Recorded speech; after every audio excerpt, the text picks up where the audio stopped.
رحم اللہ من قرأ الفاتحہ. بسم اللہ الرحمن الرحیم.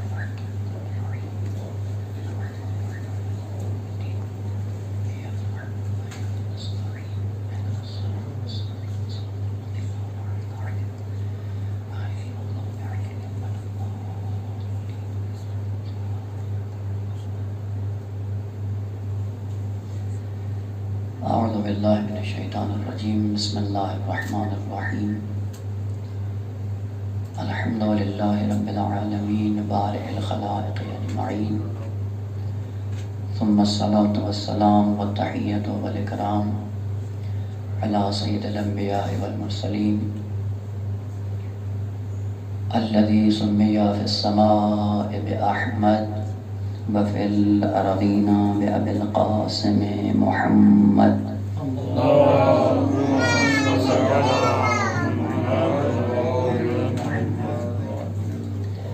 وعلى أهل بيته الطيبين الطاهرين المعصومين الذين أذهب الله عنهم الرجس وطهرهم تطهيرا.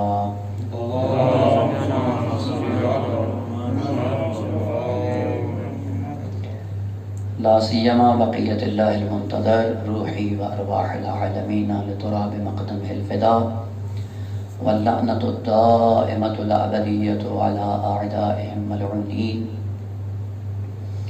من يوم عداوتهم إلى قيام يوم الدين وبعد يوم الدين، ورحمة الله على محبيهم وشيعتهم ومواليهم أجمعين. أما بعد، فقد قال الله الحكيم: بسم الله الرحمن الرحيم. الذين آمنوا وتطمئن قلوبهم بذكر الله الا بذکر اللہ تطمئن القلوب. صلوات پڑھ دیں محمد و آل محمد کی ذات.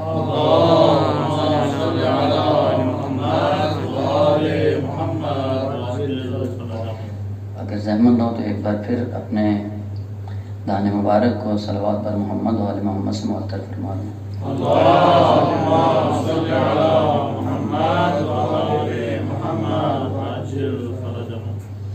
اس سے پہلے کہ اپنے بیان کو شروع کروں، ایک درخواست بھی ہے اور حق بھی بنتا ہے، خصوصاً وہ مومنین اور مومنات جو اس دنیا سے جا چکے ہیں اور عزاداری سید الشہداء کو ہر رنگ میں جو منانے کی کوشش کر رہے تھے اور آج اس دنیا میں موجود نہیں ہیں، ان کے لیے، اور خصوصاً وہ جن کا اس دنیا میں کوئی وارث نہیں ہے، ان کی ارواح کے ایصال ثواب کے لیے، اور مخصوصاً یہ تازہ نوجوان جو دنیا سے گئے سید محمد عرفان، ان کی روح کے ایصال کے لیے ایک مرتبہ سورہ فاتحہ اور 3 مرتبہ سورہ اخلاص کی تلاوت کریں. بسم اللہ الرحمن الرحیم. الحمد للہ رب العالمین الرحمن الرحیم مالک یوم الدین ایاک نعبد و ایاک نستعین اهدنا الصراط المستقیم صراط الذین انعمت علیہم غیر المغضوب علیہم ولا الضالین. بسم اللہ الرحمن الرحیم.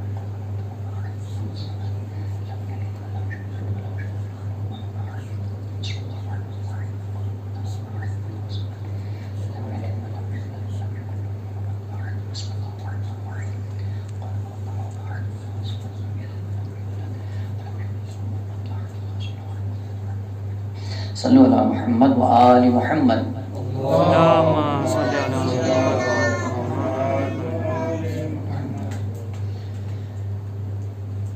آیہ مجیدہ جس کو آپ کی خدمت میں عرض کیا ہے، مختصر سا ترجمہ اس کا یہ بنتا ہے: الذین آمنوا، جو صاحبان ایمان ہیں، ان کی خصوصیات یہ ہیں کہ تطمئن قلوبہم بذکر اللہ. خصوصیت ان کی یہ ہے کہ اللہ کے ذکر سے ان کے دل مطمئن ہو جاتے ہیں. اور بعد میں قانون کلی خدا نے ذکر کیا: الا، آگاہ رہو، بذکر اللہ تطمئن القلوب، خدا کی یاد سے ہی دل اطمینان کی منزل پہ آتا ہے. اور جس دل میں ذکر الہی نہیں، یاد خدا نہیں، وہ قلوب مردہ ہیں، وہ دل مردہ ہیں. اسی آیت کے ذیل میں چند ایک معروضات اور آپ کی زحمت تمام. حدیث مبارک ہے کہ من عرف نفسہ فقد عرف ربہ، کہ جس نے خود کو پہچانا اس نے خدا کو بھی پہچان لیا، اور جو خدا کو بھول جاتا ہے وہ خود کو بھول جاتا ہے. یعنی در حقیقت خود شناس ہی خدا شناس ہوتا ہے اور خدا فراموش ہی خود فراموش ہو جاتا ہے۔ قرآن نے اس انسان کی حقیقت کو بیان کرنے کے لیے کئی ایک کلمات کا سہارا لیا ہے۔ کبھی اس انسان کی حقیقت کو بیان کرنے کے لیے لفظ نفس سے تعبیر کی، کبھی فؤاد سے تعبیر کی، اور کبھی عقل، اور کبھی روح، اور کبھی قلب۔ اب وہ بقیہ میں نہیں جانا ہے، فقط اسی قلب کے عنوان سے کہ یہ کون سی حقیقت ہے انسان کی، اور اس کے اندر جو چیز ہونی چاہیے وہ کیا ہے، اور اس چیز کو رکھنے کے بعد یہ کب منزل اطمینان میں آتا ہے۔ اور یہ یاد رکھیے گا کہ جو قانون قرآن صامت کا ہے وہی قانون قرآن ناطق کا ہے۔ خداوند عالم نے کہا کہ وہ قلوب جو اطمینان کی منزل پہ آتے ہیں، یہ قلوب آہستہ آہستہ منزل قرآن بن جاتے ہیں، قرآن کے نزول کی جگہ بن جاتے ہیں، ظرف قرآنی بن جاتے ہیں۔ تو جو دل ظرف قرآن بنتا ہے، اس دل کے اندر کچھ خصوصیات ہونی چاہیے کہ جن خصوصیات کے ہوتے ہوئے یہ قلب انسانی ظرف قرآن بنتا ہے اور پھر قرآن کی نورانیت کے رنگ میں رنگا جاتا ہے۔ حضرت ابراہیم علیہ السلام نے اللہ کی بارگاہ میں دعا فرمائی، لا تخزنی یوم یبعثون، قیامت کے دن جب سب کو مبعوث کیا جائے گا، الہ العالمین اس دن مجھے رسوا نہ کرنا۔ اس دن کی خصوصیت کیا ہے؟ یوم لا ینفع مال ولا بنون، کہ جہاں پہ کچھ بھی کام آنے والا نہیں ہے، الا من اتى اللہ بقلب سلیم، مگر وہ شخص جو قلب سلیم لے کر آئے گا وہ فضا اور جزا یوم القیامت سے محفوظ رہے گا۔ کیوں؟ چونکہ وہ قلب مطمئن بنا کر آیا ہے۔ قلب لفظ عربی ہے اور جس کا معنی تبدیلی ہے، اور اسی سے کلمہ انقلاب نکلا ہے۔ چونکہ محفل اور مجلس علماء کی ہے، طلاب کی ہے، تو یہاں پہ ان کلمات کو دہراتے ہوئے کوئی ہچکچاہٹ نہیں ہے، انشاءاللہ کہ دوسروں کے لیے بھی قابل استفادہ ہو۔ قلب کہتے ہیں تبدیلی کو، اور انقلاب اسی سے باب انفعال جو بنتا ہے اس کے اندر ایک معنی ہے مطابعت کا، اور مطابعت کی خصوصیت یہ ہوتی ہے کہ اسی چیز کے اثر کو قبول کر لینا۔ تو جو تبدیلی کو قبول کرتا ہے وہ منقلب ہو جاتا ہے۔ قلب تبدیلی ہے، اور قلب کو کل کہتے ہی اسی لیے ہیں کہ دائماً معرض تغیر اور تبدل میں ہوتا ہے۔ کبھی اچھی محفل میں بیٹھ گئے، واعظ و نصیحت کی محفل میں بیٹھ گئے، مجلس امام حسین میں بیٹھ گئے، تبدیلی جو انسان کے اوپر رونما ہوتی ہے اس سے منقلب ہوتا ہے، وہیں پہ کوئی تصمیم گیری کر لیتا ہے کہ آج کے بعد یہ کام ہمیں کرنا ہے، جس طرح ہوتا رہتا ہے۔ اور پھر یہاں سے جب اٹھ کے جاتا ہے معاشرے کے اندر، اور پھر معاشرے کی آلودگیوں کے اندر اپنے آپ کو رکھتا ہے، وہاں سے پھر ایک دوسری تبدیلی اس کے اندر رونما ہوتی ہے، پھر منقلب ہو جاتا ہے۔ اور یہ قلب بنا ہی اسی لیے ہے کہ جو ظرف قرآن ہے انسان کے اندر، جس کے اندر انسان کو اس قرآن کی تعلیمات کو اتارنا ہے، اس ظرف کا نام قلب ہے، اور وہ حقیقت انسانی ہے۔ یعنی حقیقت انسان جس شخص نے بھی اس رہتی دنیا میں اپنے وجود کو قرآن کا ظرف بنا لیا، وہ قلب سلیم بنا کر اللہ کی بارگاہ میں پہنچے گا۔ وہ کیسے بنے؟ یہ ظرف قرآن کیسے بنے؟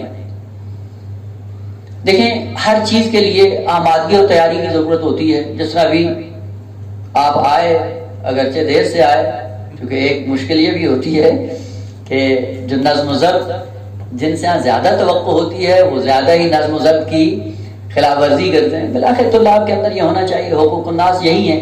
وہ حقوق الناس چوری تو نہیں کرے گا نا، کسی کا مال تو نہیں چرائے گا، ظاہر سی بات ہے حقوق الناس یہی ہے۔ کسی کو اگر ٹائم دیا ہے تو ٹائم پہ آئے تاکہ اس کا ٹائم بھی محفوظ رہے اور آپ کی ذمہ داری بھی اپنے موقع پہ انجام پاتی رہے۔ اور بڑے افسوس کے ساتھ کہ جتنے بھی یہ مراکز دینی ہیں یا جو طلاب دینی ہیں یا علماء دین ہیں، انہی کے اندر یہ کمزوریاں پتہ نہیں کیوں نظر آتی ہیں، نہیں معلوم۔ بہرحال خدا عالم سب کو یہ توفیق دے کہ ہم آئندہ سے اس مثبت تبدیلی کو اپنا کر انشاءاللہ معاشرے کے اندر تبدیلیوں کا باعث بنے۔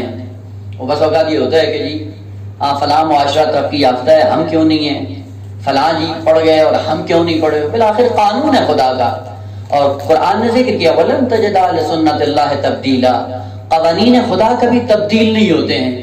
عزت کا قانون ہے، ذلت کا قانون ہے، کامیابی کا قانون ہے، رسوائی کا قانون ہے، بالآخر ہر چیز کا خداوند عالم نے قانون رکھا ہے، اور اس قانون پہ چلتے ہوئے انسان کو اس انجام سے ہمکنار ہونا پڑتا ہے جس کے لیے اس قانون کو مقرر کیا گیا ہے۔ ظاہر سی بات ہے بے نمازی کے قانون ہے، اگر بے نماز رہیں گے تو نجات اس کے لیے نہیں ہے، اور ہم بے نمازی بھی رہیں اور نجات کے خواہاں بھی رہیں، یہ حماقت ہے۔ بالآخر ہر شے کا خداوند عالم نے قانون دے کر ان میں سے ایک قانون یہ کہ ظاہر سی بات ہے اگر کچھ کھائیں گے تو صحت بنے گی، اور ہماری طرح اگر وہ صحت ہوگی تو کچھ بھی نہیں کر پائیں گے، کچھ بھی نہیں اٹھا پائیں گے۔ وہ بعض کمزور تھے ہماری طرح کے، تو کسی نے کہا بھائی کوئی کھایا پیا کرو تاکہ کچھ صحت بنے، تو پلٹ کے کہتے ہیں بھائی بیڑی بھی کھاتے ہیں، پان بھی کھاتے ہیں، چائے بھی پیتے ہیں، ساری صحت نہیں بنتی ہے۔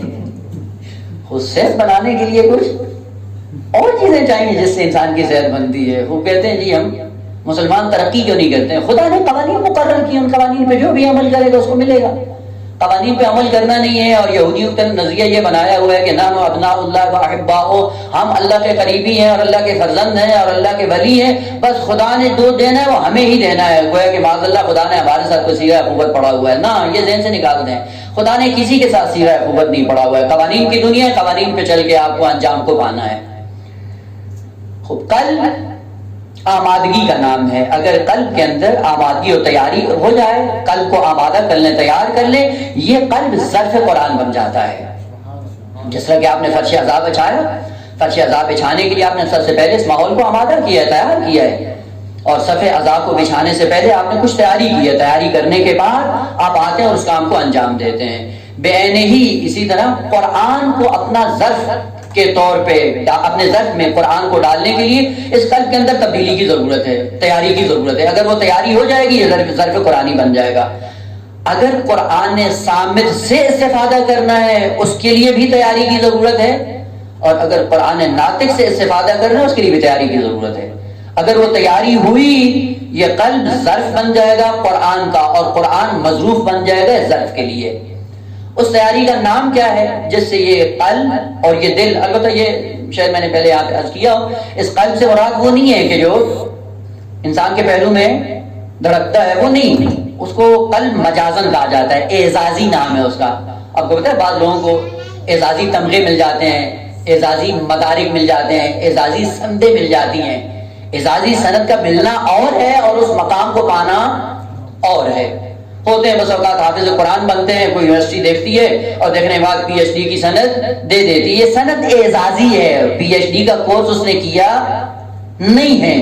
وہ بعض چیزیں اعزازی ہیں، یعنی حقیقت ان میں نہیں ہوتی لیکن ایک خاص مناسبت کی وجہ سے ان کو اعزازی کوئی تمغہ دے دیا جاتا ہے۔ یہ قلب نہیں ہے، اس کا نام پمپ ہونا چاہیے، یہ خون کو فقط پمپ کرتا ہے، اس کے اندر کچھ بھی نہیں ہے۔ اور جو کہتے ہیں کہ یاد خدا ہے وہ اس دل میں ہوتی ہے اور اشارہ بھی اس کی طرف کرتے ہیں، نہ، یہ دل یہ پمپ ہے جس کا کام ہے خون کو پوری باڈی میں پہنچانا، اور وہ قلب روح کی ایک خصوصیت کا نام ہے جو ظرف قرآنی بنتا ہے، اور قرآن آہستہ آہستہ اس کے اندر آنا شروع ہو جاتا ہے۔ اور قرآن کا نزول قلب انسانی میں ہوتا ہے، نہ اس دل میں کہ جس کے اندر خون ہوتا ہے۔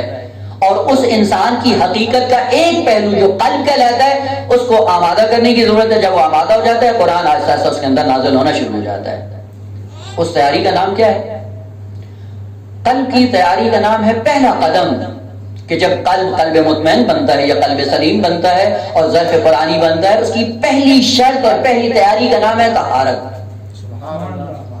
اگر قلب طاہر ہوگا تو جو قرآن اس کے اندر آئے گا، کیونکہ قرآن تو نور ہے اور قرآن طاہر ہے، اگر قلب کو ہم نے پہلے تطہیر کر لیا، یہ پاکیزہ ہو گیا، اور پاکیزگی کے بعد ہم نے قرآن کو بعنوان مظروف اس میں ڈالا، تو پھر یہ قرآن اپنا اثر دکھائے گا، اور اثر دکھانے کا نتیجہ یہ ہوگا کہ یہ دل بھی نورانی ہو جائے گا۔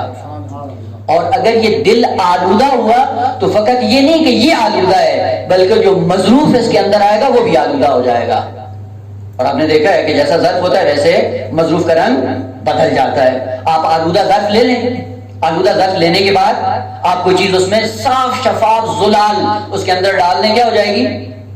آلودہ ہو جائے گی۔ کیوں؟ چونکہ ظرف آلودہ تھا۔ اس لیے خداوند عالم قرآن میں ارشاد فرماتا ہے وَنُنَزِّلُ مِنَ الْقُرْآنِ مَا هُوَ شِفَاءٌ وَرَحْمَةٌ لِّلْمُؤْمِنِينَ وَلَا يَزِيدُ الظَّالِمِينَ إِلَّا خَسَارًا. ہم قرآن کو نازل کرتے ہیں، یہ قرآن مومنین کے دلوں میں بھی آتا ہے اور کفار اور منافقین کے بھی دلوں میں اترتا ہے، لیکن جب مومن کے دل میں آتا ہے شفا اور رحمت بن جاتا ہے، اور جب منافقین اور کافرین کے دل میں آتا ہے تو ان کے لیے خسارے کا باعث بن جاتا ہے. بھائی قرآن تو نور ہے، کیوں خسارے کا باعث بن گیا؟ قانون الہی یہ ہے کہ جیسا ظرف ہوگا وہ ظرف مظروف کو اپنے رنگ میں بدل دے گا. یہ قلب اگر تطہیر ہو گیا، اس کو طاہر اور پاکیزہ بنا لیا ہم نے، جس دن یہ قلب مطہر ہو جائے گا، پاکیزہ ہو جائے گا، اس پاکیزگی کے بعد جو کچھ قرآن کی آیات اس میں آئیں گی ایسا ایسا اس کی نورانیت میں اضافہ ہوتا چلا جائے گا. اور قلب جب تطہیر نہیں ہوگا تو اگر قرآن بھی اس کے اندر ڈال دیں تو وہ اس کی نجات کا سبب نہیں بنتا، بلکہ دن بدن اس کی خسارت اور ذلت کا سبب بنتا جاتا ہے. کیوں؟ چونکہ قلب جو ظرف تھا وہ آلودہ تھا، وہ پاک نہیں ہوا ہے. اور آپ نے دیکھا ہے کہ بعض چیزیں جو استعمال کے بعد، مرور زمان کے بعد ایسا ایسا اگر ان کی تطہیر نہ کی جائے تو میل کچیل ان میں بڑھتی جاتی ہے، اور میل کچیل بڑھنے کے بعد ایسا ایسا اس ظرف کا دہانہ کم ہوتا جاتا ہے، اور ایک دن ایسا آتا ہے کہ پورا اس کا دہانہ بند ہو جاتا ہے، کوئی چیز اس کے اندر جانے کے قابل نہیں ہوتی. کیوں؟ چونکہ بھر چکا ہے. کس سے؟ آلودگیوں سے. جو آلودگیوں سے بھر جاتا ہے وہ قلب کبھی ظرف قرآن نہیں بنتا ہے. اس کو تطہیر کرنے کی ضرورت ہے. البتہ تطہیر دو طرح سے ہے، کبھی تطہیر دفعی ہے اور کبھی تطہیر رفعی ہے. تطہیر دفعی علمی اصطلاح ہے، جانتے ہیں صاحبان علم ہے، یعنی جب خدا نے یہ ظرف دیا تھا تو یہ ظرف آلودہ تھا یا پاک تھا؟ خداوند عالم نے جب دنیا میں بھیجا ہے یہ ظرف دے کر، یہ ظرف آلودہ نہیں تھا، یہ پاک و پاکیزہ تھا، اور پاک و پاکیزہ ظرف دے کر دنیا میں بھیجا تھا. تو پھر ہم نے کیا کیا؟ کچھ والدین کی تربیت، کچھ ماحول کا اثر، کچھ دوستوں کی محفل نے آ کر اس کے دہانے کو ایسا ایسا آلودگیوں سے بھرنا شروع کیا اور یہ بھر گیا. اگر دل جس طرح سے خدا نے دیا ہے اسی طرح سے ہم نے رکھا ہوتا کہ پاک و پاکیزہ تھا اور پاک و پاکیزہ ہی رہتا اور ایسا ایسا قرآن کا ظرف بننا شروع ہو جاتا. لیکن رفیع کیا ہوتا ہے کہ کبھی جب معاشرے میں آتا ہے دل آلودہ ہوتا ہے، آلودگیاں اس کے اندر آتی ہیں، دہانہ بند ہو جاتا ہے، اب ہدایت کا پیغام ان پہ اثر نہیں کرتا ہے. اس لیے ہم صلی اللہ علیہ وسلم کیا فرماتے ہیں کہ جب عاشور کے دن خطبہ دیا اور خطبہ دینے کے بعد جب انہوں نے تالیاں بجانا شروع کر دی اور امام کی آواز سننے کے لیے آمادہ نہیں تھے تو وہاں پہ امام صلی اللہ علیہ وسلم نے تاریخی جملہ ارشاد فرمایا کہ ملئت ابدان من الحرام، یہ حرام لقمے کی تاثیر ہے جو آج حق کی بات کو سننے کے لیے تیار نہیں ہے. اس کا مطلب ہے کہ اس قلب کو لقمہ حرام سے آلودہ کیا ہے، جس کا نتیجہ یہ ہے کہ امام برحق کی آواز ان پہ اثر انداز نہیں ہے، مؤثر ثابت نہیں ہوتی. وہ قلب کو تطہیر کرنے کی ضرورت ہے. کیسے تطہیر کریں؟ کا آلودگیوں سے ان کو پاک و پاکیزہ رکھو. جس دن یہ پاک و پاکیزہ ہوگا اسی دن یہ ظرف قرآنی بن جائے گا. قرآن صامت کا بھی ظرف بن جائے گا اور قرآن ناطق کا بھی ظرف بن جائے گا. آپ دیکھ لیں طول تاریخ میں قوانین الہی ہیں، جو لوگ ائمہ سے دور ہوئے ہیں، ائمہ کی بزم میں رہتے ہوئے ائمہ کی بات ان پہ اثر نہیں کرتی تھی. آپ تاریخ کا مطالعہ کر لیں، سارے کے سارے افراد آلودہ تھے، اور اس آلودگی کا نتیجہ یہ تھا کہ امام برحق سے ہدایت کا پیغام نہیں لے سکے، اور 24 گھنٹے امام پیغام ہدایت دینے کے لیے آمادہ تھے، لیکن چونکہ دل صاف نہیں تھا، آلودہ تھا، اس وجہ سے پیغام ہدایت نہیں لے سکے. لہذا دل کو پاک کرنے کی ضرورت ہے، تطہیر کرنے کی ضرورت ہے. یہ دل کیا ہے؟ آلودگیوں کا شکار ہو جاتا ہے. آلودگیاں ہیں کیا؟ قرآن نے بہت زیادہ دل کی آلودگیوں کو ذکر کیا ہے. آپ اگر پورے قرآن کا اس عنوان سے مطالعہ کریں، کہیں پہ کہا ہے طبع اللہ علی قلوبہم، کہیں پہ کہا ختم اللہ علی قلوبہم، کہیں کہا فی قلوبہم مرض، کہیں پہ کہا لاہیتن قلوبہم، کہیں پہ کہا ان قلوب کے اندر زیغ ہے، کہیں پہ کہا رین ہے. نہ جانے کتنی بیماریاں ہیں جو قرآن نے ذکر کی ہیں، فقط جو مربوط ہیں دل اور قلب انسانی سے. یہ بیماریاں آتی ہیں، ایسا ایسا دل کا دہانہ تنگ ہونا شروع ہو جاتا ہے اور ایک دن بالکل بند ہو جاتا ہے. اور اس کے بعد پھر کیا ہوتا ہے؟ لہم قلوب لا یفقہون بہا، اور اس منزل پہ آ جاتا ہے کہ اب ذرہ برابر پیغام ہدایت ان کے اندر نہیں آتا ہے. وہ آلودگی کیا ہے؟ وہ آلودگی یہ ہے کہ کبھی حب مال ہے، حب جاہ ہے، حب شہرت ہے، نہ جانے کون کون سی بیماریاں جس کی وجہ سے یہ دل آلودہ ہوتا ہے. اور ان آلودگیوں سے پاک کرنے کے بعد یہ ظرف قرآنی بنتا ہے. اور اس کے بعد جب قلب تطہیر ہو جاتا ہے، طاہر اور پاکیزہ ہونے کے بعد خداوند عالم نے کہا کہ یہ قلب مطمئن بن جاتا ہے، جس کو قرآن نے دوسری جگہ قلب سلیم کا نام دیا ہے۔ وہ قلب سلیم یا قلب مطمئن بنتا کیسے ہے؟ خود قرآن نے ذکر کیا، الا بذکر اللہ تطمئن القلوب۔ اگر ذکر الہی اس میں ڈالو تو یہ کیا بنے گا؟ یہ قلب مطمئن بنے گا، قلب سلیم بنے گا۔ وہ ہم نے جو ڈالا ہوا ہے اس سے تو قلب سلیم نہیں بنتا ہے، اس سے قلب مطمئن نہیں بنتا ہے۔ مثال کے ذریعے اگر مطلب بات کرنا چاہیں، دیکھیں بس اوقات انسان جھانسے میں ہوتا ہے، کرتا کچھ ہے اور سمجھتا کچھ ہے اور واقعیت کچھ اور ہوتی ہے۔ اور یہ کہتے بھی ہیں علماء اور بزرگان کہ ہمارے خیالات سے حقائق کبھی تبدیل نہیں ہوئے، ہے یا نہیں ہے؟ ہم اپنے آپ کو بہت کچھ سمجھتے ہیں، لیکن واقعیت کیا ہے، حقیقت کیا ہے، ہمارے سمجھنے سے حقیقت میں کوئی فرق نہیں آتا ہے۔ اسی لیے قرآن نے ذکر کیا، هل ننبئکم بالاخسرین اعمالا، آپ کو خبر دوں کہ جو اعمال کے اعتبار سے خسران کا شکار ہیں، الذین ضل سعیہم فی الحیاۃ الدنیا، جن کا ہر عمل دنیا میں ضائع ہو جاتا ہے، محفوظ نہیں ہوتا، وہم یحسبون انہم یحسنون صنعا، اور وہ گمان کرتے ہیں کہ شاید ہم حسن عمل کی دنیا میں نہ جانے کہاں پہنچ گئے۔ خیالات سے واقعات تبدیل نہیں ہوتی ہیں، واقعیت جیسے ہے ویسے رہے گی، ہم سمجھیں یا نہ سمجھیں، ہم اپنے وہم و گمان میں جو بھی خیال کرتے رہے، حقیقت کبھی تبدیل نہیں ہوتی۔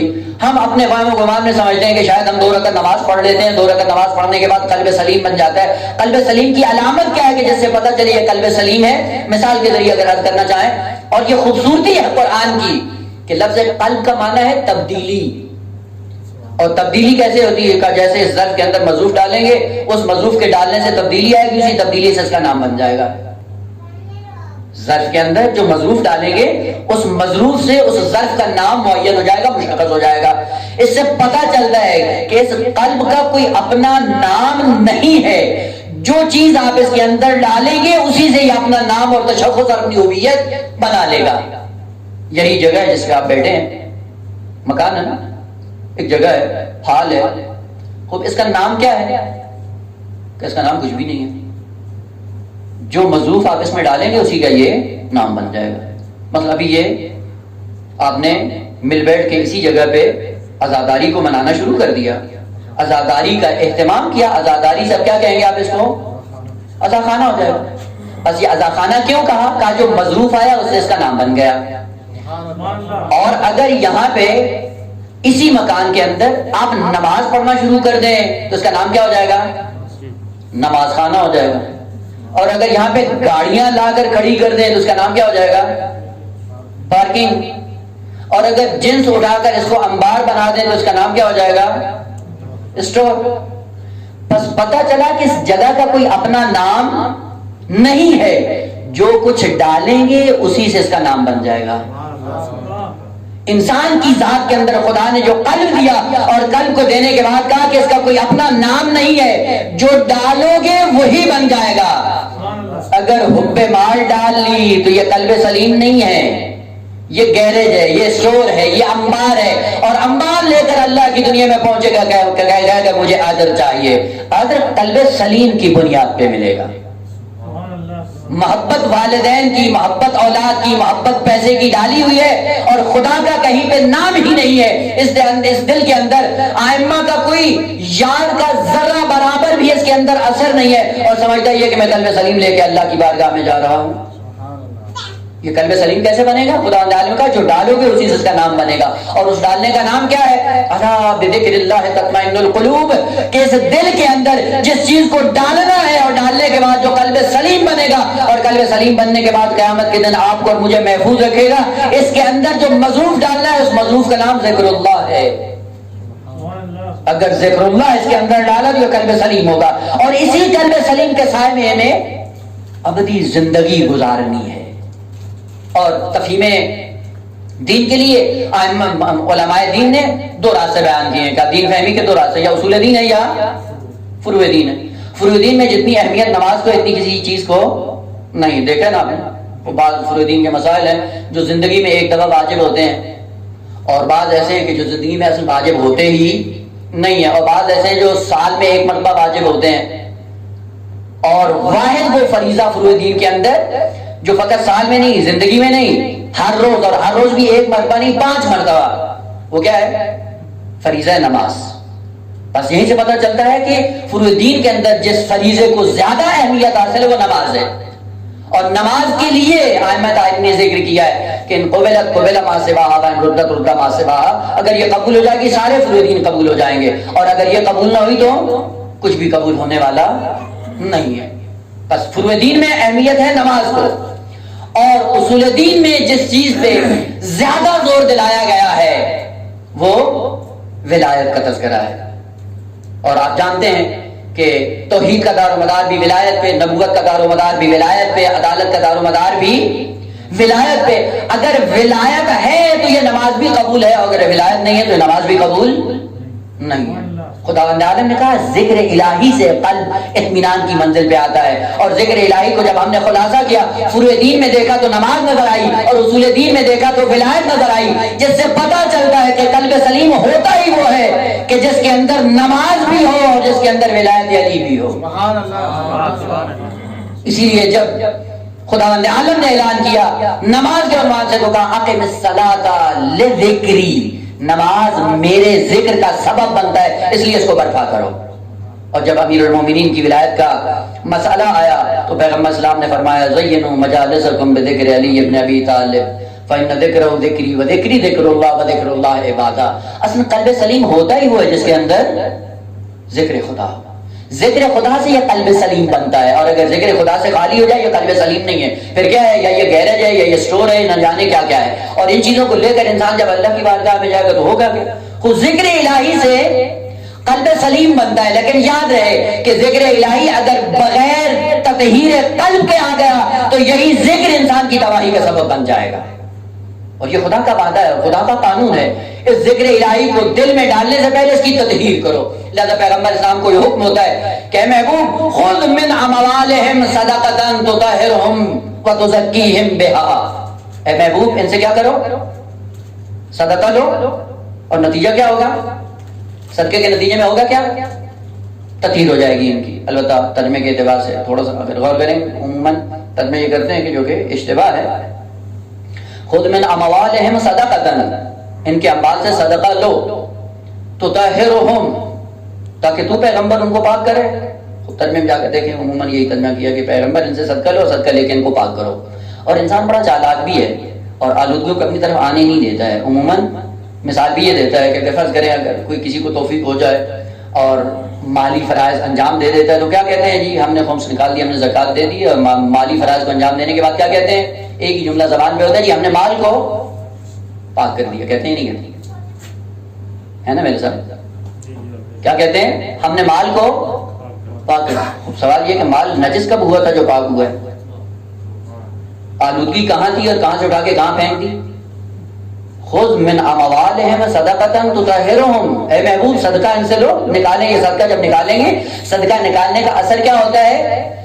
صدقہ ان کو پاک کرتا ہے۔ صدقہ پہلے نجس نہیں ہوتا، کیونکہ جو طاہر ہوتا ہے وہی مطہر ہوتا ہے، جو پہلے پاک ہوتا ہے وہ دوسروں کو پاک کرتا ہے۔ اگر یہ مال آلودہ ہوتا تو آلودہ مال تو انسان کو پاک نہیں کرتا ہے۔ بس پتہ چلا آلودگی کہیں اور تھی، جس کا سبب یہ تھا کہ اگر مالی فرائض کو انجام دیا تو یہ مالی فرائض اس انسان کی آلودگی کو دور کر رہی ہے۔ بس پتہ چلا آلودگی باطن انسان میں تھی، آلودگی قلب انسانی میں تھی۔ مال کو نکالنے سے مال نے ان کی آلودگی کو پاک کر دیا۔ فرائض مالی دینے سے مال پاک نہیں ہوتا، مال انسان کی آلودگیوں کو دور کرتا ہے۔ اور ترجمہ یہ نہیں ہے کہ پیغمبر ان کو پاک کرتا ہے، نا، یہ صدقہ ان کو پاک کرتا ہے، پیغمبر ان کو پاک نہیں کرتا۔ پیغمبر کا کام ہے صدقہ نکلوانا، اور جیسے ہی صدقہ نکالتے ہیں صدقہ خود انسان کو تطہیر کر دیتا ہے۔ صاحبان علم ہے، تھوڑا سا اشارہ کر دوں، خذ من اموالہم صدقۃ تطہرہم۔ آپ کو پتا ہے کہ فعل امر کے جواب میں جب فعل مضارع استعمال ہوتا ہے تو مجزوم ہوتا ہے نا۔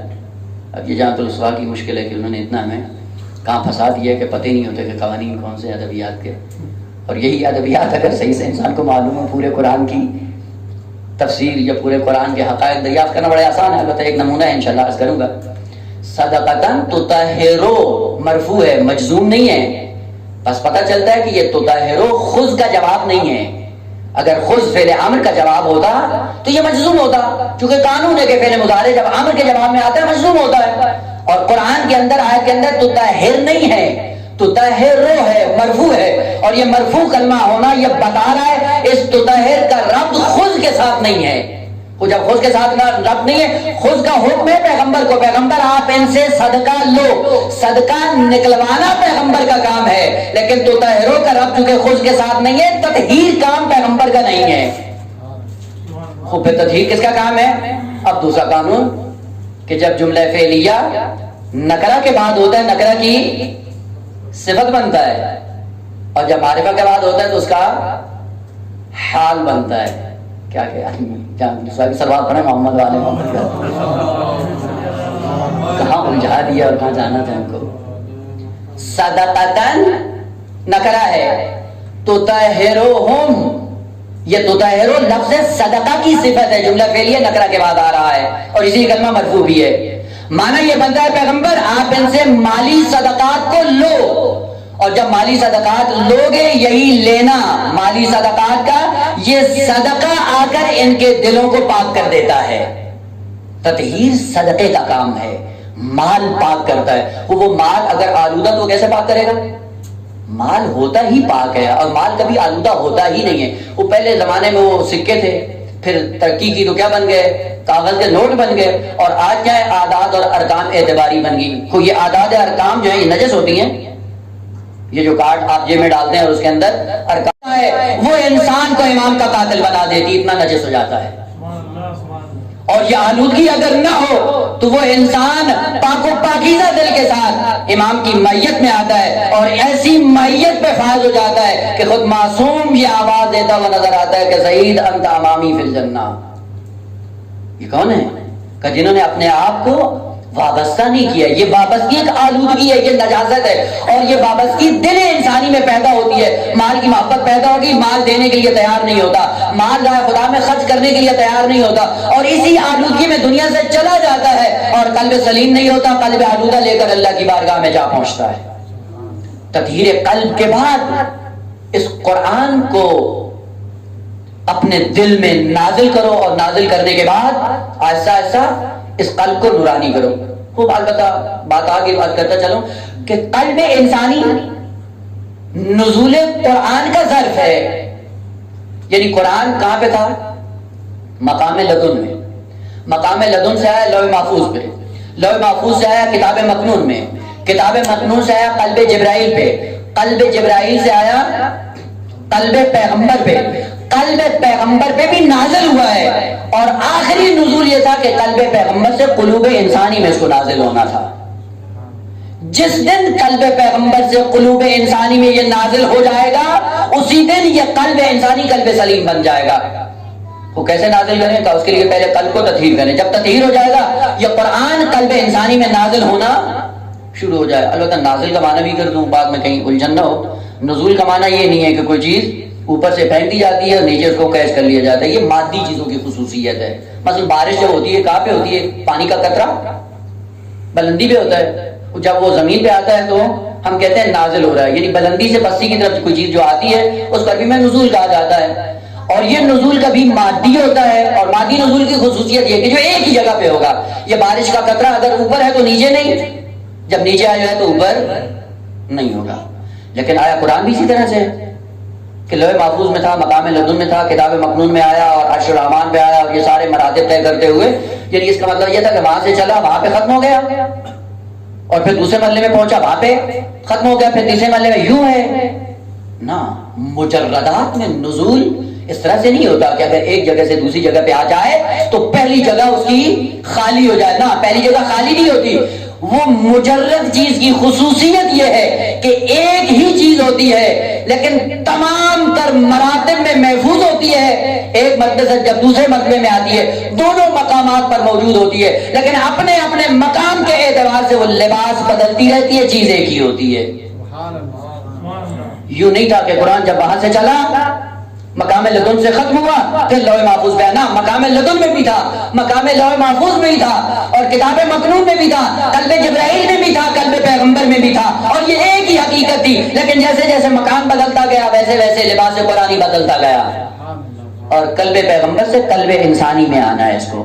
وہ قلب انسانی میں آنے کے لیے کا تطہیر شرط ہے. اگر تطہیر ہوگی جو قلب، یہ قلب انسانی میں نازل ہو جائے گا. اب نزول کا معنی کیا ہوا؟ اور یہ مثالیں ہیں.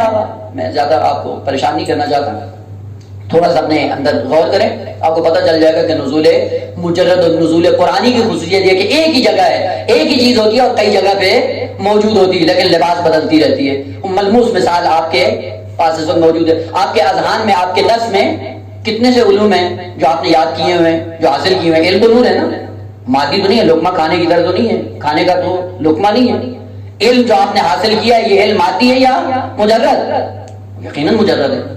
وہ علم آپ کے نفس میں موجود ہے. البتہ یہ بھی ایک ضمنہ لفظ ہے، وہ بعد میں جا کر مطالعہ کریے گا کہ بعض لوگ کہتے ہیں کہ علم اس کھوپڑی میں آتا ہے. نہ، اس کھوپڑی میں علم نہیں آتا ہے. وہ اس کو آپ کھول کر دیکھ لیں، بھیجا ہے، بھیجے کے علاوہ کچھ بھی نہیں ہے. وہ آتا کہاں ہے؟ نفس انسانی میں، جو روح انسانی کا ایک اور مرتبہ ہے بنام نفس، جس کو قرآن نے 5 حصوں میں تقسیم کیا ہے. چلو خود جا کر مطالعہ کریے گا.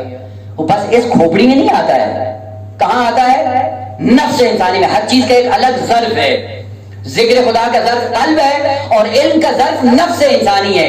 علم نفس میں آتا ہے، اس کھوپڑی میں نہیں آتا.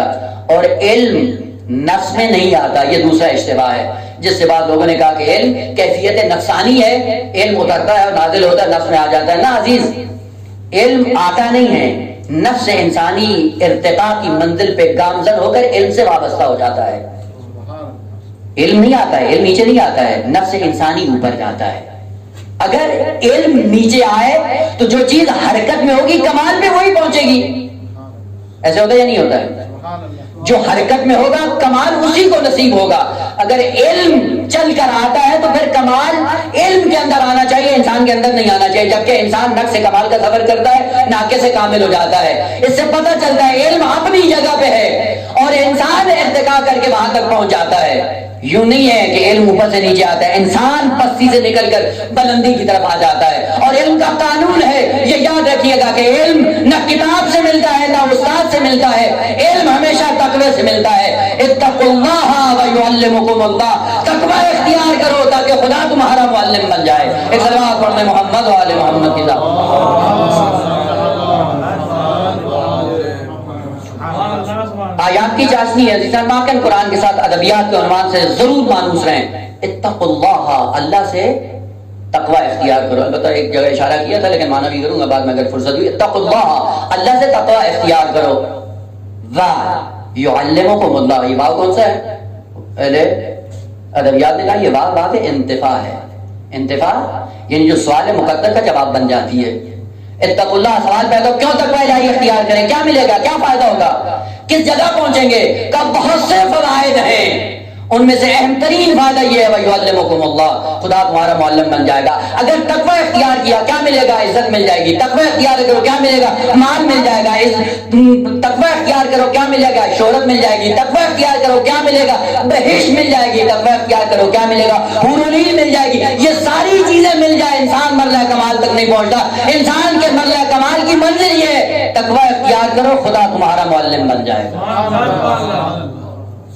اور خدا نیچے نہیں آتا ہے، انسان کو خدا تک جانا ہوتا ہے.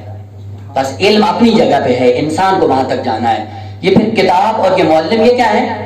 نہ کتاب علم دیتی ہے نہ معلم علم دیتا ہے. کتاب اور معلم فقط قابل اور فاعل کے درمیان جو فاصلہ ہوتا ہے اس کو کم کر دیتا ہے. فاعل جس کا کام ہے دینا، قابل جس کا کام ہے لینا. چونکہ فاعل اور قابل میں فاصلہ ہے، اس فاصلے کی وجہ سے یہ قابل فاعل سے کچھ لے نہیں پا رہا. وہ کتاب اور استاد کے ذریعے کیا ہوتا ہے؟ وہ فاصلہ کم ہو جاتا ہے. جیسے ہی فاصلہ کم کرتا ہے استاد اور کتاب، وہیں سے فاعل قابل کے اندر اپنا اثر چھوڑ دیتا ہے. ملموس مثال عرض کروں تاکہ بات ذہن میں آ جائے. آپ نے دیکھا ہوگا کہ اگر ایک جگہ پہ آگ جل رہی ہو اور ایک جگہ پہ کاغذ پڑا ہو اور دونوں کے درمیان فاصلہ ہو تو یہ آگ اس کاغذ کے اندر اثر کرے گی؟ کاغذ جلے گا؟ نہیں جلے گا. تو پھر کیا کریں آپ؟ چونکہ وہ کاغذ فاصلے پہ ہے، آپ اٹھائیں اس کاغذ کو اور وہ فاصلہ کم کر کے اس کاغذ کو آگ کے اندر ڈال دیں. جیسے آپ ڈالیں گے، جلانا آپ کا کام ہے یا آگ کا؟ جلایا آگ نے ہے. آپ نے کیا کیا ہے؟ آپ نے فاعل اور قابل کے درمیان فاصلے کو کم کر دیا ہے.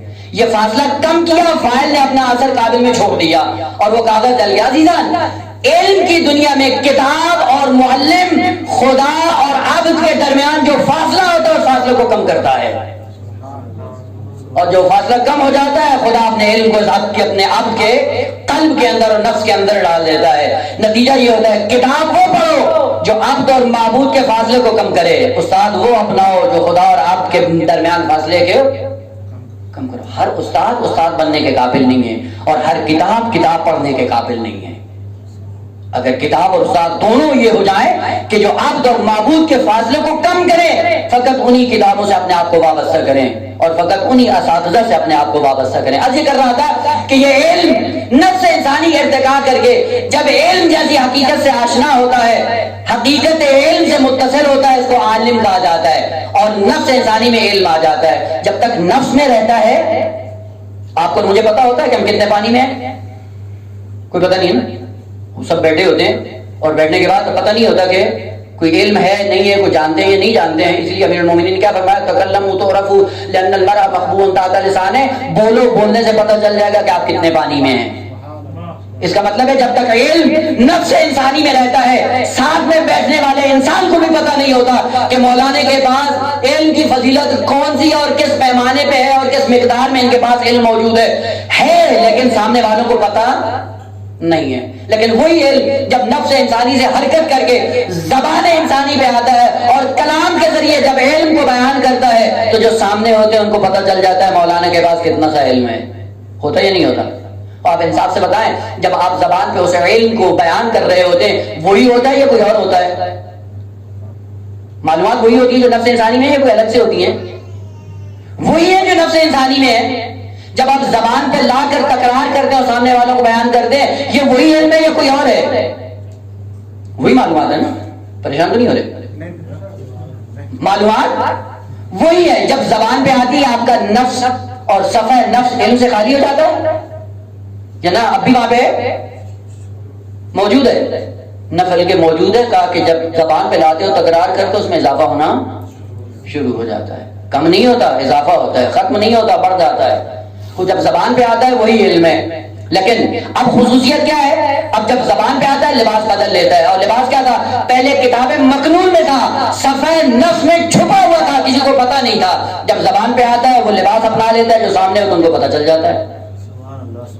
اور جب یہی علم آپ کی کتابت کے ذریعے آپ کی تعلیف میں آپ کے نام سے چھپی ہوئی کتاب کے اندر الفاظ کے ذریعے ان کو بند کر دیا جاتا ہے، تو وہی علم تھا جو آپ کے صفحہ نفس میں تھا۔ لیکن اب خصوصیت کیا ہے کہ فقط سننے والے نہیں بلکہ جن جن کے ہاتھوں یہ کتاب لگے گی ان کو آپ کے علم کا اندازہ ہو جائے گا۔ خود جب کتاب میں آتا ہے تو پہلے جو 2 مراحل تھے ان سے ختم نہیں ہوتا۔ قرآن اس طرح سے نازل ہوتا ہے کہ ایک جگہ سے جب دوسری جگہ آتا ہے تو ختم نہیں ہوتا، ہر جگہ پہ رہتا ہے، لیکن جگہ بدلنے سے لباس بدل لیتا ہے۔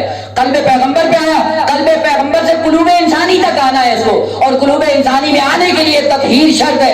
اگر بغیر طہارت کے اس علم کو اٹھایا تو ایک زمانے میں یہی انسان ایسا بن جائے گا کہ اس کے لیے بھی خسارے کا نقصان بنے گا اور ائمہ دین کے لیے بھی مشکلات کا شکار ہو جائے گا یہ انسان۔ لہذا پہلی شرط یہ ہے کہ اس قلب کی تطہیر کرو تاکہ یہ قلب ظرف قرآنی بن سکے اور قرآن سامد کا ظرف بنے، تو اسی طرح یہ قرآن ناطق کا بھی ظرف بنے۔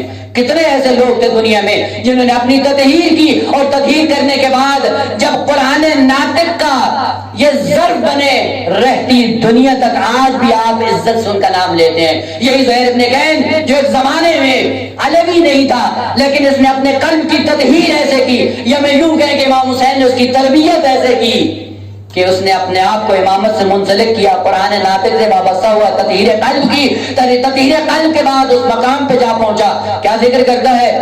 اور یہ واحد شہید ہے میدان کربلا کا کہ جس کی معرفت کا نمونہ ایک یہ ہے کہ سب نے کہا کہ ہم آپ پر قربان ہونے کے لیے تیار ہیں، لیکن اس نے یہ جملہ کہا کہ اے حسین، ساری دنیا بقا پہ مرتی ہے، اپنی بقا کو خطرے میں ڈالنے کے لیے کوئی انسان تیار نہیں ہے۔ اور آپ دیکھ لیں یہ جتنے نمونے ہیں دنیا میں یہ سارے بقا کے ہیں۔ آپ کو مجلس کرواتے ہیں، ہاں جی فلاں کا نام ذکر کر دیں، کیوں ذکر کر دیں؟ اس لیے کہ فطرت انسانی میں بقا کو خدا نے رکھ دیا ہے اور باقی رہنے کو انسان پسند کرتا ہے، اس لیے اپنے نام و نمود کا اظہار کرتا ہے۔ آزاد چھوڑ جاتا ہے. یہ پل بنوا دیا ہمارا نام لے دیجیے, مسجد بنوا دی ہمارا نام لے دیجیے. کیوں ہو رہا ہے؟ کہ یہ فطرت انسان کا تقاضا ہے کہ باقی رہنا چاہتا ہے, اپنی بقا کو خطرے میں نہیں ڈالنا چاہتا. ضمن بات آگے عرض کر دوں, حتی حضرت آدم بھائی کے معصوم نبی تھے, جب جنت میں آئے تو شیطان نے جو جھانسا دیا وہ جھانسا یہی تھا, هل ادلک علی شجرۃ الخلد وملک لا یبقی, آیا ایسے شجر کی رہنمائی نہ کروں جو آپ کو ہمیشہ کے لیے باقی رکھے اور ایسی سلطنت عطا کر دے کہ ہمیشہ ہمیشہ کے لیے باقی رہو. بس بقا وہ عنصر ہے انسان کے اندر کہ جس کو پانے کے لیے سب کچھ ہو سکتا ہے. زہیر وہ نمونہ ہے میدان کربلا کا جس نے یہ جملہ ارشاد بنایا, حسین میں آپ پہ قربان ہونے کے لیے تیار ہوں, اگر میری بقا بھی ختم ہو جائے اور آپ باقی رہو, میں حاضر ہوں آپ کی بقا کے لیے اپنی بقا کو خطرے میں ڈال دوں. صلوات پڑھنے محمد و آل محمد کی.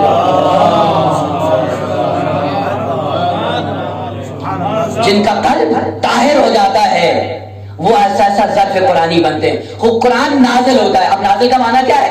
وہ قرآن جب آئے گا قلب انسانی میں کیسے نازل ہوگا؟ نزول کا معنی بس اولاً یہ نہیں ہے کہ ایک جگہ سے چل کر جب دوسری جگہ میں آتی ہے تو پہلی جگہ چھوڑ دیتا, نہیں, ہر جگہ پہ رہتا ہے. اور نزول کا معنی, قرآن کا نزول ہوا ہے. نزول کا معنی کیا ہے؟ نزول, اب ہم نے جو ذہنوں میں تصورات بنائے ہوئے ہیں وہ یہ نہیں ہے کہ جی ایک آیت پیغمبر نے پڑھ دی, ہم نے سن لی, قرآن نازل ہو گیا. نا, خوب سننے والے تو بہت تھے لیکن قرآن نازل نہیں ہوا. نزول عربی زبان میں ایک حقیقت جب بلندی سے پستی کی طرف آتی ہے تو جس طرح پستی کے اندر ظرف موجود ہوتا ہے اسی ظرف کے اندر اس ظرف کی ظرفیت کے مطابق جب اپنی جگہ بنا لیتا ہے مظروف, اس مظروف کو کہا جاتا ہے کہ یہ ظرف میں نازل ہو گیا. اور چونکہ ظرف ہے قلب, اور قلب کا کام ہے فہم, فقہ, تفقہ. لہم قلوب لا یفقہون بہا, ان کے دل ہیں لیکن سمجھتے نہیں ہے. بس دل کا کام ہے سمجھنا.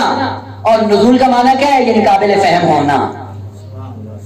قرآن نازل ہوتا ہے یعنی جس دن قرآن آپ کی فہم میں آ گیا اسی دن وہ قرآن آپ کے لیے نازل ہو جائے گا.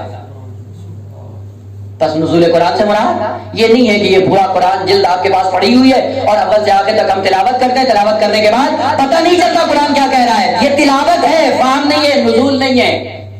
نزول کے لیے کیا ہے؟ اپنے آپ کو فہم کے لیے آمادہ کرو, تیار کرو, قابل فہم بنو. جس دن ایک آیت ہمیں سمجھ میں آ گئی اور ہم نے عمل کے ذریعے اس کو محفوظ کر لیا, اسی دن یہ قرآن کی آیت ہمارے لیے نازل ہو جائے گی. بس نزول کا معنی یہ نہیں ہے کہ سن لیں, نہ, سننے کا نام نزول نہیں ہے, پڑھنے کا نام نزول نہیں ہے. فقہ اور فہم اور شعور کا نام نزول ہے. مثال اس کو فوراً ذہن میں آ جائے گی. بس اوقات مولانا ہے, ممبر پہ آتا ہے, گفتگو کرنا شروع کر. البتہ آج کل یہ رائج ہو چکا ہے کہ ایسے وہ فارسی کے بقول ایسے عمیق اور گہرے لفظ استعمال کرتے ہیں کہ سامنے والے کے پلے ہی کچھ نہیں پڑتا ہے. جب مولانا سے پوچھا جاتا ہے کیا کہا, وہ کہا اس سے عزت بڑھتی ہے. وہ لوگ کیا کہتے ہیں, پتہ نہیں مولانا نے کیا پڑھا, اور کیا پڑھ دیا, وہ کیا پڑھا, وہ خود بھی سمجھ میں نہیں آتی اور سامنے والوں کو بھی سمجھ نہیں آتی. ایک تھے خطیب, البتہ بات آگے سمجھتے تو بس اوقات ہے اپنا روح علمی جاننے کے لیے باتیں کرتے ہیں. وہ آئے مودت کی تلاوت کر رہے تھے اور نام کا بڑا ان کا نام نہیں لیتا ہوں کہیں کی بندہ ہوں, تو لات کی بز میں بیٹھے ہوئے تھے. کہا خدا نے کہا کلا اسلکم علیہ اجرا الا المودۃ فی القربى, اور مودت اور قربہ کا آپس میں جو رابطہ خدا نے ذکر کیا. علمی اصطلاح بیچارے استعمال کرنا چاہ رہے تھے, روب جھاڑنا چاہ رہے تھے, لیکن وہ ظاہر سی بات ہے کہ جب اصطلاح کا پتہ نہیں تھا تو روب جھاڑتے ہوئے خود ہی خراب ہو گئے.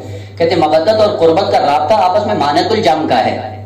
اب وہ بیچارے نے قضیہ منفصلہ یہ کی کہ وہ 2-4 صورتیں پڑھی تھی اور پتہ نہیں تھا کہ مانعۃ الجمع کو استعمال کہاں پہ کرنا ہے. یعنی مودت اور قربہ مانعۃ الجمع ہے, یعنی کبھی بھی اکٹھی نہیں ہو سکتی ہے. خدا نے کہا ہے کہ اس کو اکٹھا کرنا ہے, وہ کبھی بھی ہوتا ہی ہے. اصطلاحات اس طرح سے استعمال کرتے ہیں وہ خود بھی پتہ نہیں ہوتا, سامنے والے بابا کر کے نعرہ لگا دیتے ہیں. اور نزول کا معنی قابل فہم ہونا ہے. جب ممبر پہ مولانا عمیق اور گہری بات کر رہا ہو جو مخاطبین کے پلے نہ پڑ رہی ہو تو مخاطبین کہتے ہیں مولانا ذرا نیچے آئیے, تو اس کا مطلب یہ نہیں ہوتا کہ ممبر سے اتر کے نیچے بیٹھ جائیں.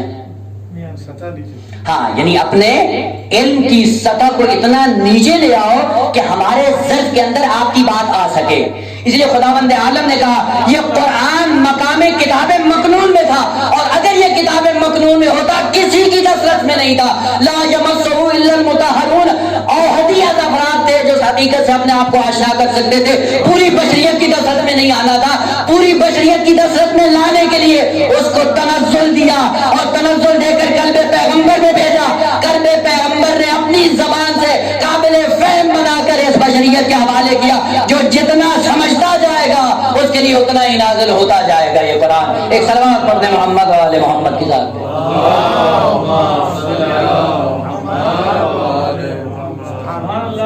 قرآن ظرف قلب انسانی بن جائے، نازل ہو جائے گا، اور نزول یعنی قابل فہم ہونا، اس قابل بنا دو کہ جو بھی اس سے وابستہ ہو جائے اس کی حقیقت سے آشنا ہو جائے۔ اور وہ آخری لباس قرآن کا جو خداوند عالم نے نازل کیا، اور جس لباس میں قرآن کو انسانوں کے ہاتھ میں دے دیا اور انسانوں کی دسترس میں آ گیا، وہ لباس یہی الفاظ کے تھے، اور یہ الفاظ بھی اتنے پیچیدہ ہیں کہ سمجھ میں نہیں آتے۔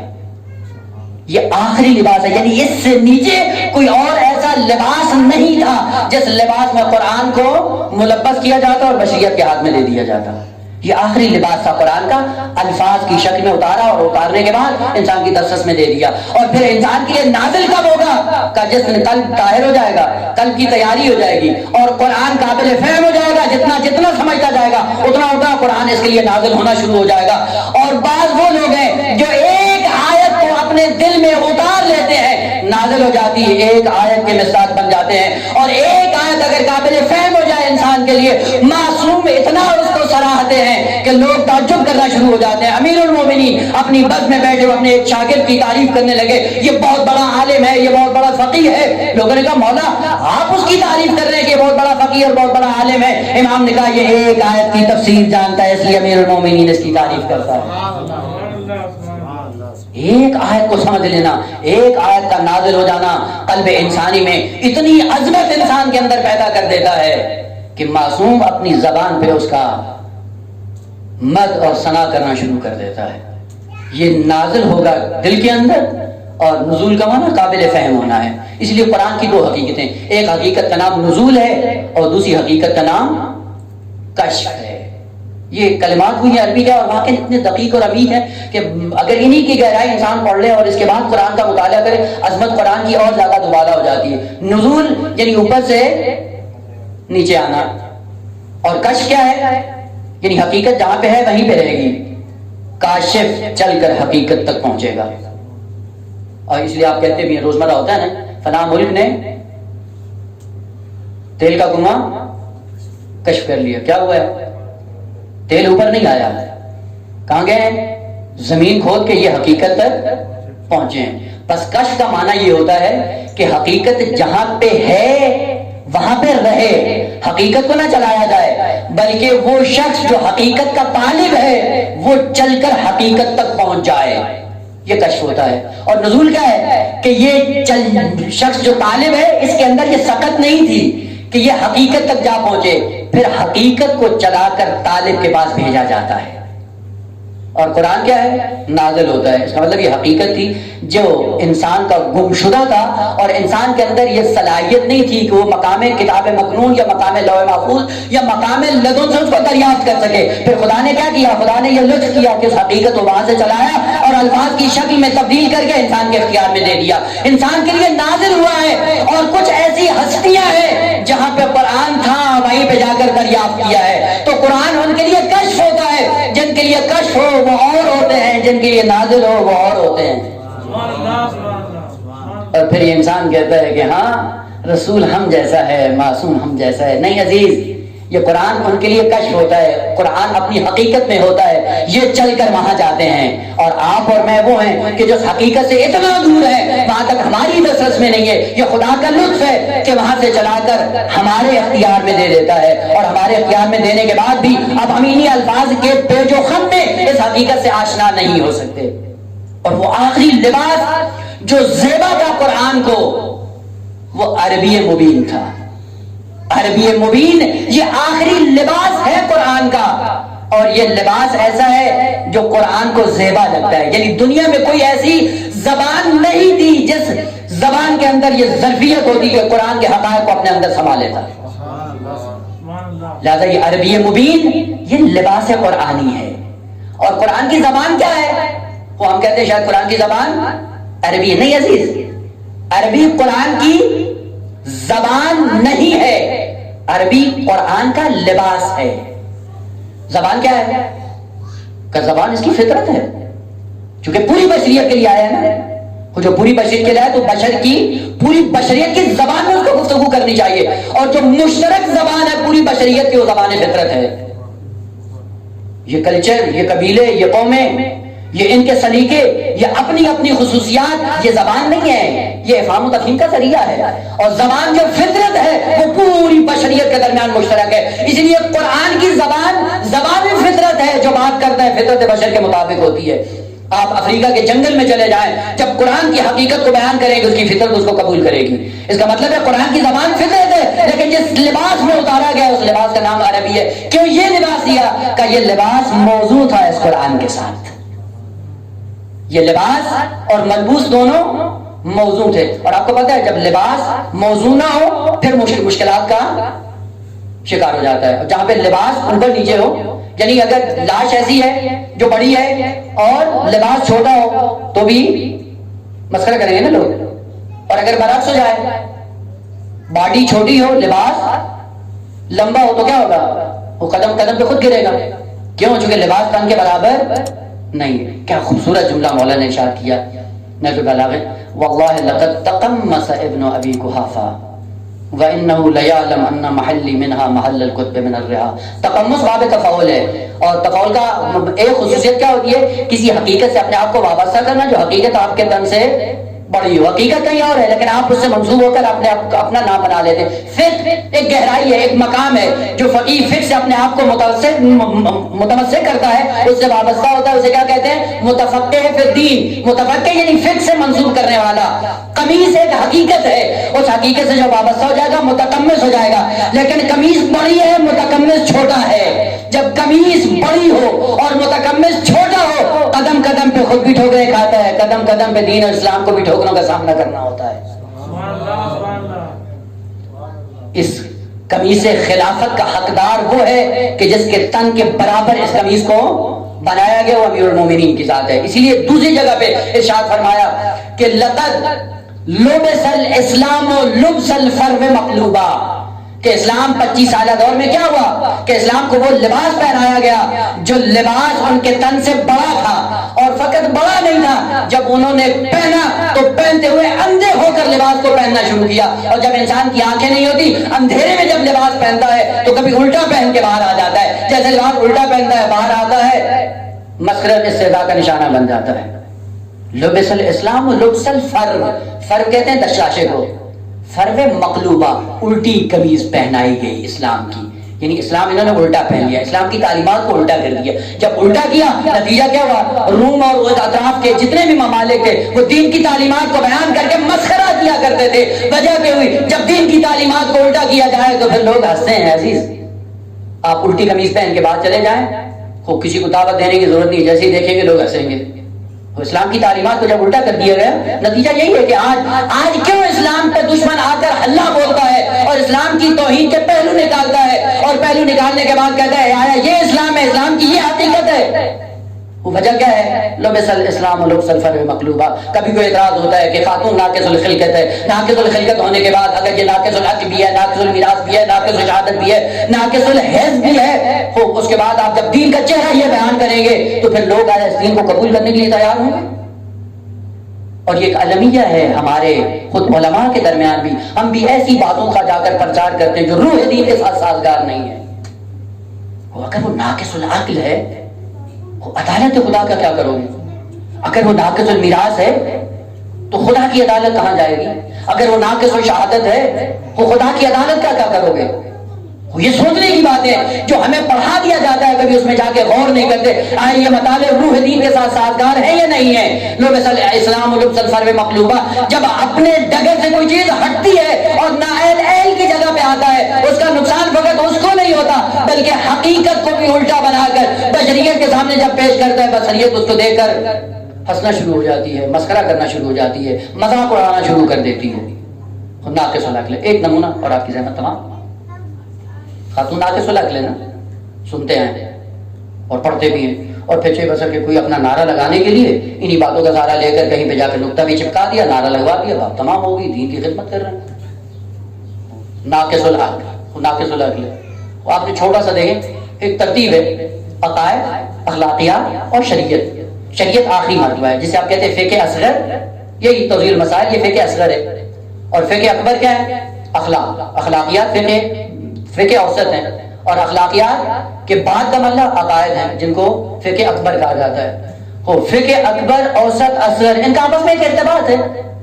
یعنی اگر عقیدے کی دنیا میں انسان عظیم ہے، اخلاق کی دنیا میں نمونہ ہوگا، اور اخلاق کی دنیا میں جو نمونہ ہوگا شریعت کا پابند ہوگا۔ ایک ارتباط ہے۔ جو شریعت کا پابند نہیں، اخلاقیات کی دنیا میں بھی اس کی کمزوری ہے، عقائد کی دنیا میں بھی کمزوری ہے۔ یہ رابطہ اس لیے معلوم نہیں ہے، یوں نہیں ہے کہ ہم شریعت کی چند چیزیں پڑھ لیں اور اخلاقیات ہمارے اندر نہ ہو، وہ جو دین کی چند چیزیں پڑھی ہیں وہ بھی صحیح نہیں ہے۔ یہ ہے فقہ اصغر۔ فقہ اصغر میں ادنیٰ ترین قانون کیا ہے؟ بعض شرائط اور علامات ہیں جن کو کہا جاتا ہے شرائط عمومی۔ شرائط عمومی نماز کے لیے شرائط عمومی کیا ہے؟ یہ شرائط عمومی جو نماز کے لیے بھی ہے، روزے کے لیے بھی ہے، حج کے لیے بھی ہے، جہاد کے لیے، پورے دین کے لیے شرائط عمومی میں سے کیا ہے؟ کیا کہتے ہیں؟ عاقل اور بالغ۔ یہ عقل اور بلوغ یہ دو شرائط عمومی ہے نا، ہے یا نہیں؟ کوئی نئی بات تو نہیں کروں گا۔ شرائط عمومی میں سے دو چیزیں ہیں، عقل اور بلوغ۔ اور جو بالغ ہوتا ہے اس کو عاقل بھی ہونا چاہیے۔ وہ بالغ ہوتے ہی کیا ہے جب اس کے اندر عقل آ جائے۔ وہ بچہ کتنے سال کا عاقل ہوتا ہے اور بالغ ہوتا ہے؟ مرد کتنے سال کا؟ یعنی 15 سال میں اس کے پاس اتنی عقل آتی ہے کہ خداوند عالم اس کو شریعت کا مخاطب بنا دیتا ہے۔ ایسے ہی ہے نا؟ وہ خاتون کب بالغ ہوتی ہے؟ وہ 6 سال پہلے اس کے اندر اس مرتبے پہ آ گیا ہے کہ یہ ہم کلام خدا ہو سکتا ہے، یہ مخاطب خدا بن سکتا ہے، خدا سے ہم کلام ہو سکتا ہے۔ یعنی اس کو اجازت مل گئی 6 سال پہلے، اور وہ ناقص العقل ہو گئی، اور ہم 6 سال بعد میں آئے، ہم تام العقل بن گئے، اور پھر ناقص العقل کا نعرہ لگا کہ ہم نے پرچار کرنا شروع کر دیا یہ خاتون ناقص العقل ہے۔ وہ جب یہ دین پیش کریں گے تو کون آئے گا دین کے اندر؟ روح دین کو پڑھنے کے بعد پتہ چلتا ہے کہ روح دین کیا ہے۔ باتیں کچھ اور کرنی تھی لیکن وقت نہیں ہے، انشاءاللہ کسی اور فرصت میں۔ عرض یہ کیا تھا کہ قلب کی تطہیر کی ضرورت ہے۔ قلب کی تطہیر کے بعد یہ ظرف قرآنی بنے گا، قرآن اس کے اندر نازل ہوگا۔ نزول کا معنی یعنی فہم قرآن۔ قرآن کی آیات کو جتنا سمجھنا شروع ہو جائیں گے اتنا قرآن انسان کے دل میں اترنا شروع ہو جائے گا۔ اور عجیب بات یہ تھی کہ اسی تطہیر کے لیے جو راستہ شروع سے انسان کو طے کرنا تو وہ عبادت کا راستہ ہے، اور اسی عبادت کے ذریعے انسان کے دل کے اندر تطہیر ہوتی ہے۔ تطہیر کے بعد ظرف قرآنی بن جاتا ہے۔ جب ظرف قرآنی ہوتا ہے اس کا اپنا دل بھی منور ہو جاتا ہے اور معاشرے کے اندر نورانیت پھیلانا شروع کر دیتا ہے۔ وہ لوگ جو معاشرے کے لیے منارہ کی حیثیت رکھتے ہیں وہ لوگ تھے جنہوں نے اپنے قلب کو نورانی کیا، نورانی کرنے کے بعد آہستہ آہستہ بشریت کی ہدایت کا انتظام کیا۔ اور وہ کم نمونے نہیں تھے، آپ تاریخ میں جا کر دیکھیں بہت سی مثالیں ملتی ہیں، لیکن کربلا کی مثال اپنی ہی ہے۔ شب عاشور کو امام حسین علیہ السلام نے جب رات کو 3 حصوں میں تقسیم کیا، اور تقسیم کرنے کے بعد ایک حصہ انصار کے لیے، ایک حصہ اپنے اصحاب کے لیے، ایک حصہ اہل بیت کے لیے، اور سارے حصے تقسیم کرنے کے بعد ایک حصہ اس میں سے کس کے لیے تھا؟ عبادت خدا کے لیے۔ یہ عبادت پتہ تھا امام کو کہ اس عبادت کے سائے میں دل نورانی ہوتا ہے، اور وہ نورانی جتنا جتنا ہوتا جائے گا اتنی نورانیت پھیلاتا چلا جائے گا۔ کیا عظمت تھی اس حسین کی جس نے عبادت کے لیے دشمن کو مہلت دی کہ شاید مقام فہم میں آ کر یہ اس منزل پہ آ جائے، قلب کی تطہیر کر سکے اور میت امام حسین میں اپنے آپ کو سعادت کا راہی بنا دے۔ لیکن ہر ایک کی اپنی قسمت تھی، کوئی آیا کوئی نہیں آیا۔ اس رات کے حصے میں جو اہل بیت کے ساتھ امام نے وابستہ کیا وہ کیا تھا؟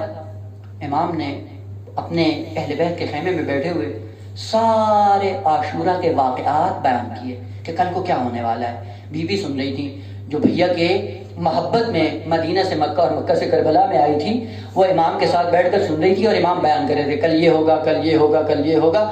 سارے واقعات بیان کرنے کے بعد امام نے ایک جملہ کہا بہن زینب کل جب عصر عاشور آئے گی تیرا بھیا ہوگا، تیر ہوں گے، پتھر ہوں گے، تلواریں ہوں گی، اور آخر میں گھوڑوں کی ٹاپوں کے نیچے آپ کا بھیا بھی شہید ہو جائے گا۔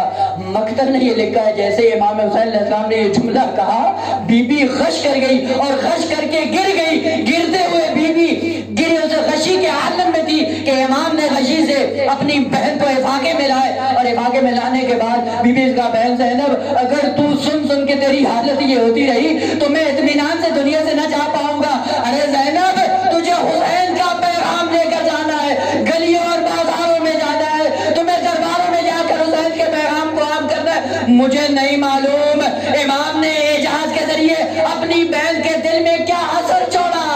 ارے وہ زینب جو بھیا کی شہادت کو سن کر بے ہوش ہو گئی، اللہ